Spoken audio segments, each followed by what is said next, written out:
Hi, everyone. First, I'd like to thank the organizer for organizing this beautiful conference. And so this is a very enlightening meeting so far, and I hope I can contribute a little bit here. So today I'm going to talk about how cells communicate with the environment and how does environment drives cell migration. I'd like to show this picture of satellite image of Earth at night. So you can see that humans don't uniformly distributed on Earth.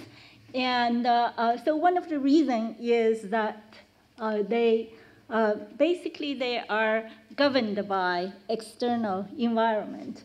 And for example, temperature, proximity to water, so have Seine River running through the city is attractive to many people.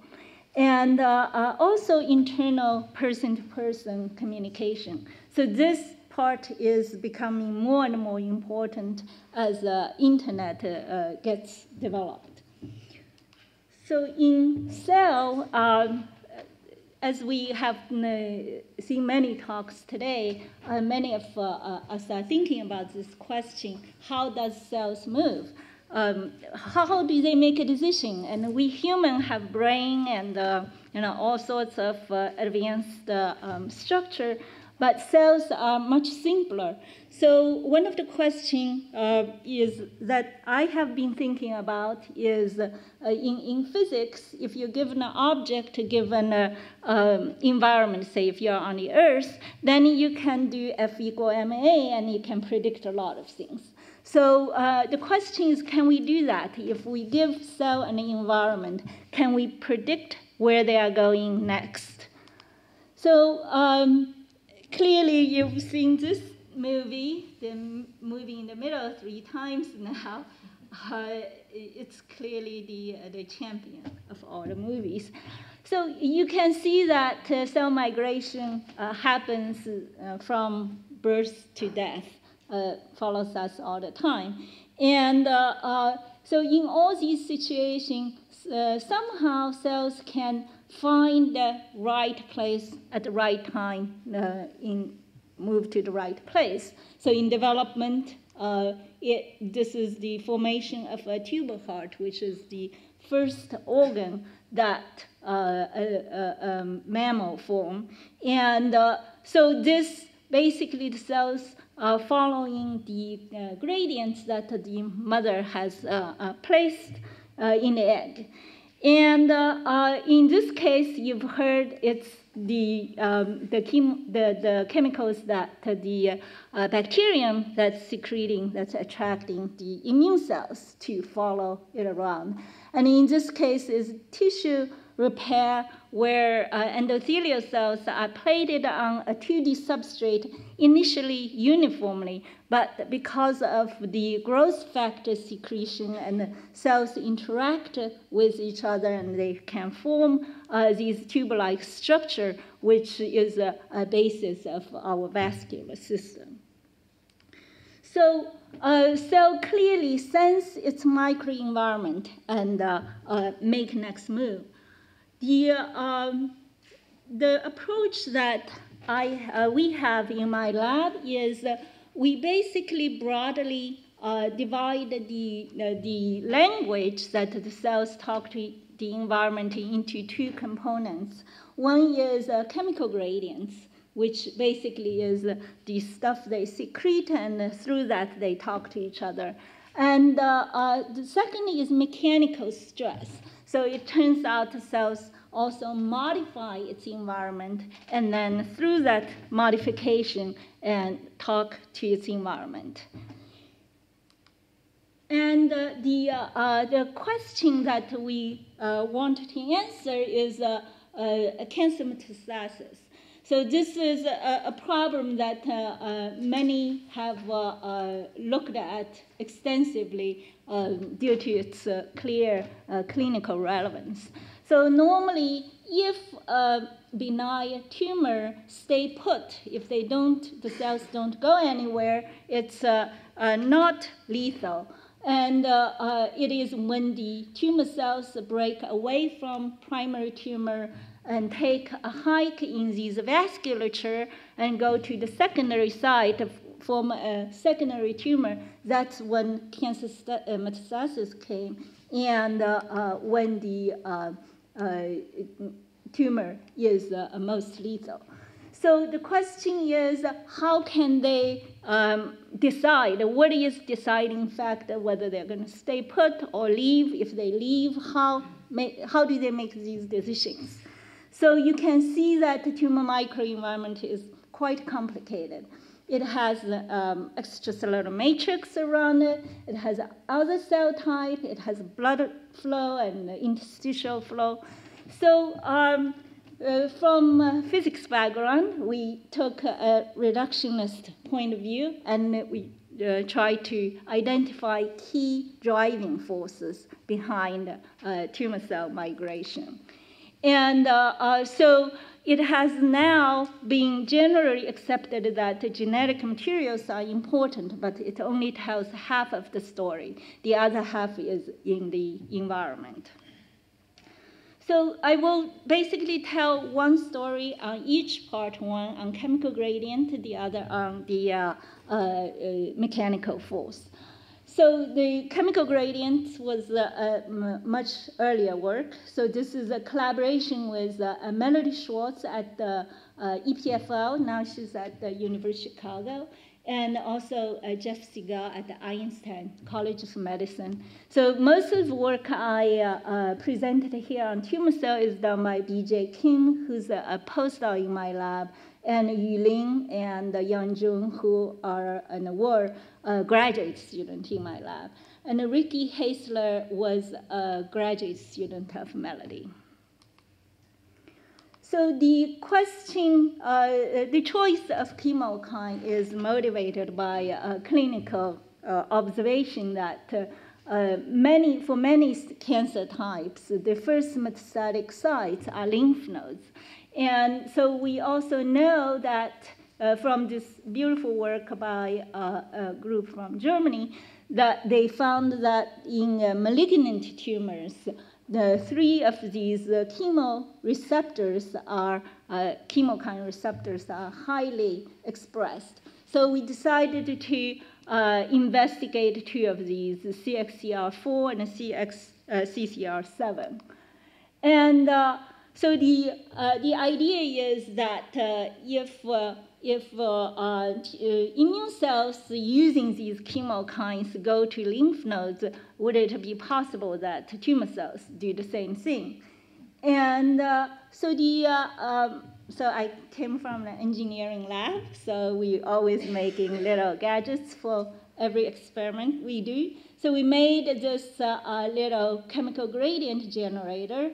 So it's very simple. It's a 1 millimeter thin agarose gel, and we pattern 3 microchannel in it, and flow chemokines on the one side channel, buffer on the other. So through molecular diffusion, you get a gradient in the middle. And we put cells in the middle and look at how they responded to the chemical gradient. So the advantage of this is you can define the chemical gradient really, really well. As long as you flow the fluid flow of a specific concentration, you get a steady gradient. So using this device, we looked at how dendritic cell, which is an immune cell, and tumor cells respond to CCL19, which is the ligand to CCR7. So in the case of dendritic cells, so I must say that this movie is 2 hours, and the tumor cell movie is 16 hours. So the immune cells move a lot faster than the tumor cell. So the response of dendritic cell to the chemokine gradients, you can see that it's really very sensitive. It basically moved like a soldier to go from one side to the other. However, when you look at the tumor cell case, they are not as responsive. And on top of that, heterogeneity is clearly displayed in this movie. So you can see that for the immune cells, most of them move, they are more rounded, they move in the amoeboid fashion, while in the case of tumor cells, they actually can change phenotype. They can either move in amoeboid or in elongated mesenchymal-like. So we actually later on, we find these two are really interchangeable. You can add EGF or different things in it. They actually can go back and forth. So one of the advantages of using microfluidics is we can do quantitative measurement. So one thing we did is we tracked the cells, and we use average velocity along the gradient direction as a measure of chemotactic proneness. And so here is the average velocity of dendritic cells as a function of a gradient. So in this case, you can see that we can really change gradient very precisely. So in this case, in this case, we change the gradient from wide range. And so what we find is that this chemotaxis is actually governed by the receptor ligand kinetic, binding kinetics. So this equation here is basically assuming that if a cell is sitting in the gradient, I take the difference of ligand receptor binding sites at front and rear and take the difference. That difference is described by this equation, and it fits really well. So basically, unlike bacteria, it is temporal sensing. Here it's spatial sensing. It's sense the gradient in space. And a similar thing happened to tumor cells. But you note that the magnitude here is significantly different. This is a good thing for all of us, because otherwise tumor cells will do a lot more damage than it is now. So, so this is at least 10 times less sensitive to the chemokine. However, they follow the same kinetics. And also from this fitting, we can get the kinetic constant, which you can also get it from a biochemical method. And this constant from our measured, from this fitting, agrees with the independent measurement of the KD. So basically, we have learned from this set of experiments that dendritic cells have a higher propensity for chemotaxis, and also tumor cells are very heterogenetic. And I want to make an advertise here that the microfluidics is really allow us to do quantitative measurements that we can take data that is amenable to theoretical verification. And so we also did a number of other things since we already had data. And so one thing is to quantify the heterogeneity of tumor cells. And so in this case, we find that the velocity does not follow Gaussian distribution, which is a random walk distribution. Rather, it follows the Levi flight. And more importantly, when we add the chemokine gradients, so Levi flight basically tells us if the tail, the distribution tail is flatter, then there are more rare events.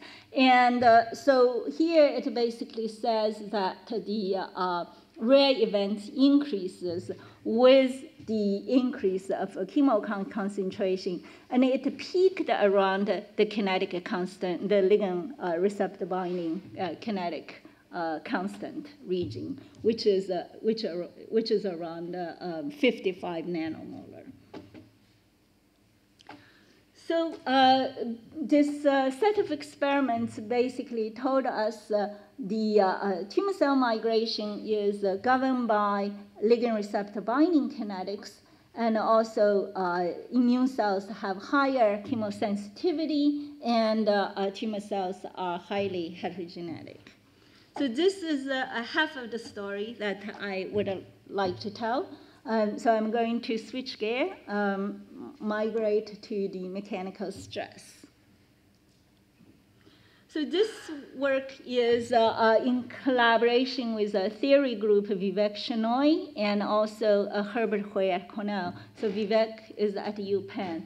And all the data is taken by a graduate student in my group, Matt Hall, and Marino Pandey. And Xin Zheng is Herbert's graduate student, and Farid was Vivek's graduate student. So I want to mention about cell migration in 3D. It is now accepted that cell migration on 2D is quite different than 3D. And in 3D, it's more like the cells need to grip onto the rope and pull.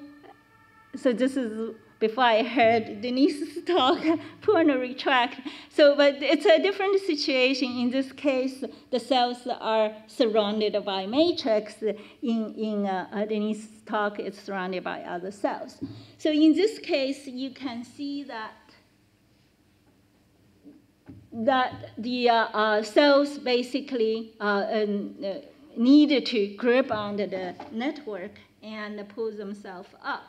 So naturally, the network environment will be very important for how cells can migrate. So the way that we looked at how cells communicate with ECM is we first identify that their main way of communicating is through traction force. So we designed this method to measure traction force of a single tumor cell. So in this case, we sprinkled green fluorescent beads in ECM. So these beads are anchored, cross-linked onto the ECM. So when you see the beads move, the ECM is deforming. And you can see that when the tumor cells move through, the ECM deform, and knowing the ECM property plus the deformation, we backtrack the cell traction force. So this is one of the displacement plot. So each of these arrows is a bead displacement vector.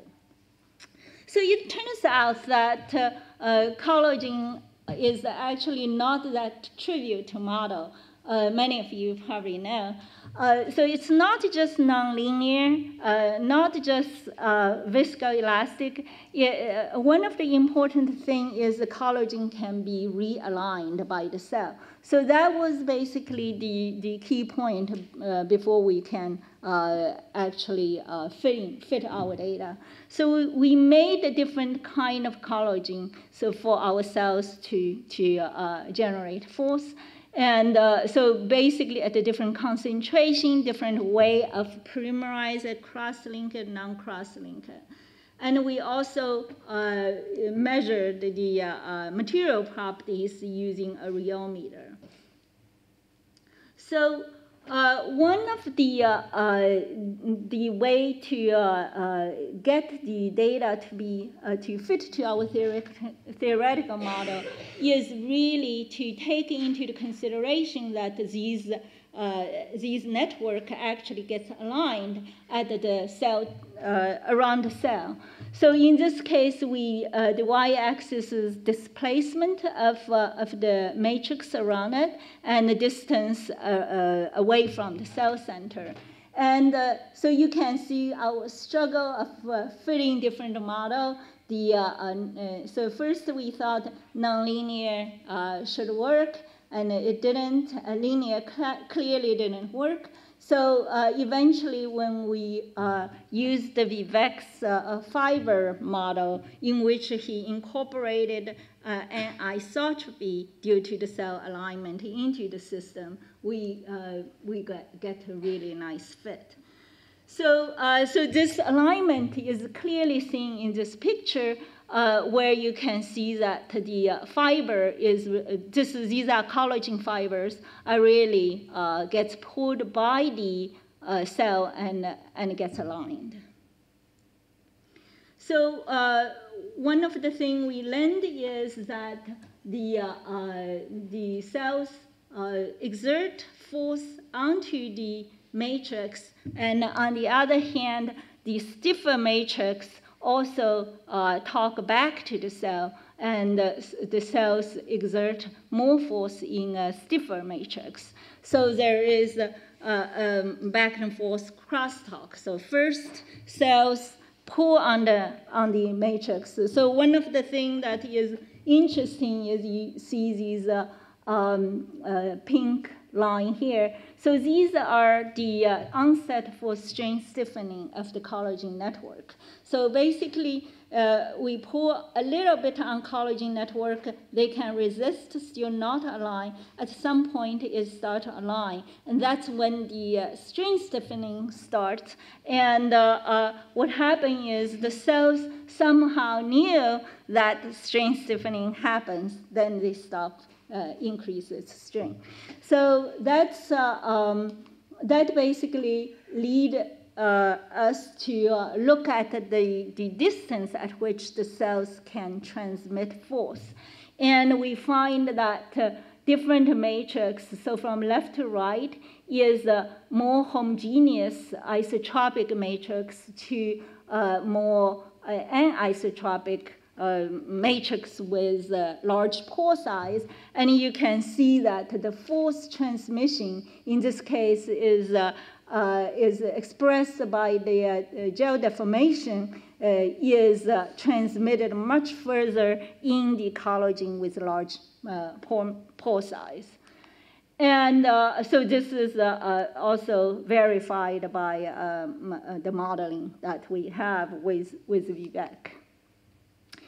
So, so understanding this will allow us basically to change the material property and to instruct cell movement. So in this experiment, we cross-linked collagen with sugar. So this is one of the common thing in diabetic patients where the sugar level is in the blood is much higher than normal patient, and we find that this could be a link to the clinical observation that the diabetic patients are more likely to get cancer than non-diabetic patients.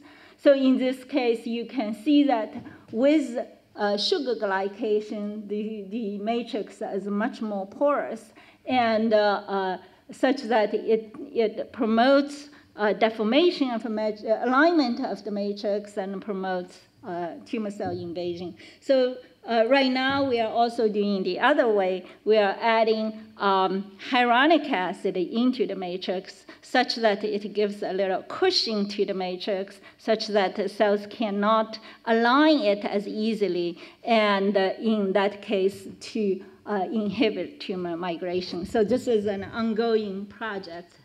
And so I talked about stretching, and we're also doing compression. And so, as mechanics, you stretch it and compress it. So this is also fresh out from the lab. We basically had made tumor spheroids, and we used the transwell bottom to compress the tumor spheroid. And our preliminary data shows that both inside the spheroids, the cells are much more motile, which we call more fluidity, and cells are also more invasive under compression. So that's the two stories that I like to tell. And so basically, in summary, there are two key drivers for cell migration, and one is chemical gradients, and one is mechanical stress. So the hope is one day we could look at a microenvironment, identify these key parameters, and can predict where cells are going to move next. Thank you.